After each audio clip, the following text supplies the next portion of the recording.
What's happening, people, and welcome to another episode of Dominating Division 1. My name is Dirty Mike, and if you're new to the series, then it's all about building different squads and jumping right into head-to-head matches on FIFA Ultimate Team. In this EP, I've created a sweat squad from heaven.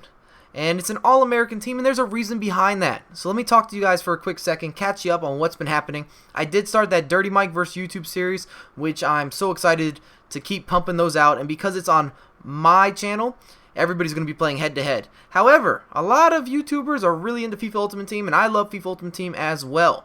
So I've been getting challenges here and there, and it's time that I accept some of these. So a fellow YouTuber, his name is Zabek, and you can check out his channel. It'll be in the description. Huge shout out. Seems like a great guy. He's very small on YouTube, just starting out. I've probably been doing it, I would say, for a month or a month and a half. And I actually came in and watched his stream. And I thought the guy just had a great personality. He was hilarious. And he wanted to play me, and he was telling me about the series that he had going. It's a rivalry series. And the guy's not American. He's like partially American, partially German. He was born in Germany. And the rivalry series works like this. So he's going to use a FIFA Ultimate Team constructed of only German players, and he's playing against all YouTubers across the board from different nations everywhere, and you have to construct a team with only your national team players, or only players from your country, and that's why I have this American squad, and they're outstanding. In the first match, I actually am up 2-1. I was doing my thing, and that's why you're going to see a lot of gameplay. I wanted to try out this squad prior to playing someone for YouTube. Even when I'm playing people, I don't want to feel like it's the first time I've ever played a match with them. You got to get a little practice in on FIFA Ultimate Team, and I'm glad I did. In the first match, made a huge mistake. I built this great team, and I forgot to hit the fitness bar. So when the second half began, he was running circles around me. I'm not going to use it as an excuse, but I've never seen Balotelli or Alexander Pato at quite this speed. It's pretty crazy. They're just zoom in around me, and I actually lose the first match. I give up a goal really late in the game that wasn't really relevant. I just pushed everyone forward. I was trying to steal an equalizer. Game number 2, though. And that's the first match I think I've lost in this Division 1 set so far. And we're going up another German squad, so this will prepare me very well for this match.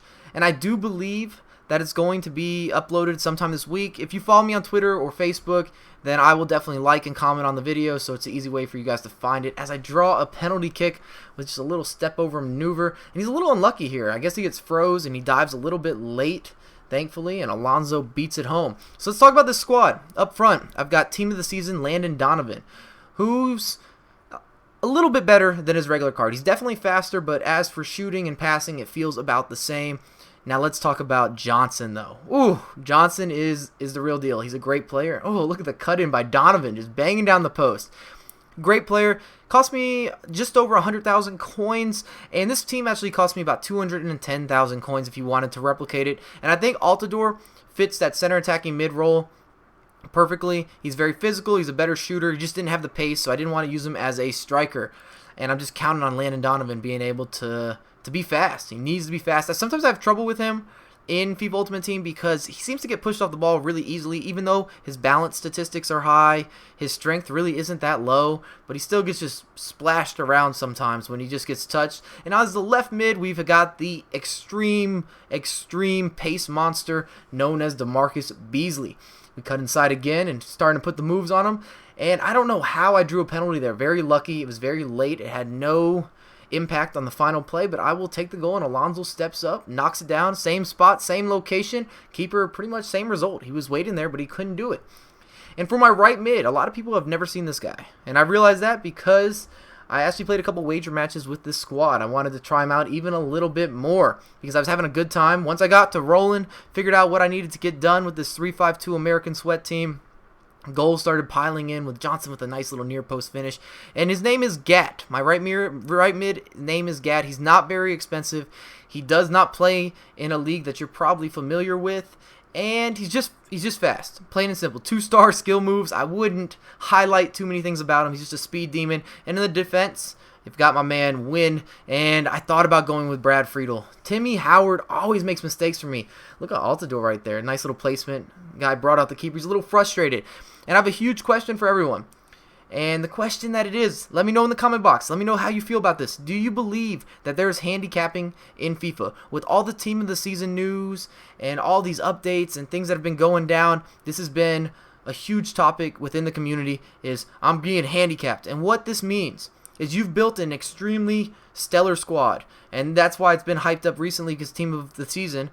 And they're saying when you're matched up against a not quite as good of a team, that team has an advantage versus your squad. That EA somehow recognizes that you have a statistical advantage, and therefore maybe you make more mistakes, your defenders do weird stuff, your keepers let in more goals, whatever. And I completely disagree with this. But a lot of people keep telling me over and over again. I've been hearing it in streams, I've been hearing it on Twitter, been hearing it in YouTube videos. So I'd like to know your opinion on this.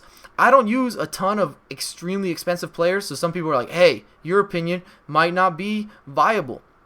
I have been playing with some of these team of the season guys, and they do feel better to me. I feel like I have a competitive advantage over my opponent, as I should. But others are disagreeing, and I just think that some people are being sore losers. If you're matched up against someone who's a better player than you, sometimes, even if they have a squad that's not as good as yours, they're going to get the win, even in FIFA Ultimate Team. And we got a 3-0 win to close this out, and we're actually going to win the title. Let's get into a pack opening. After you win the Division 1 title, or a Gold Cup, or some of the tournaments, a lot of times you're rewarded a pack, or multiple packs. And you guys let me know that you wanted to see the pack opening. For whatever reason, I just wasn't thinking, and I never showed you guys. So my apologies. A couple people hit me in the comments. I saw it. From now on, I'll show you the pack that I'm rewarded. And boom, what do we get? Ooh, Honda, which is not a bad pull. He's actually a really good player. I like using him. And we actually got, what, Stevie Ireland. Got a rare goalkeeper. Let's pull down the list a little bit. Silver, Korean. Sometimes those guys can sell. Maybe get a couple hundred coins. You never know. And it looks like we have a few modifiers down there as well. What kind of formation? 3-5-2 is a good one. 4-3-1-2 is not bad either. So if you enjoyed the video, make sure to hit me with that thumbs up, subscribe to my channel, and follow me on Twitter. I have a lot more content coming for you ASAP.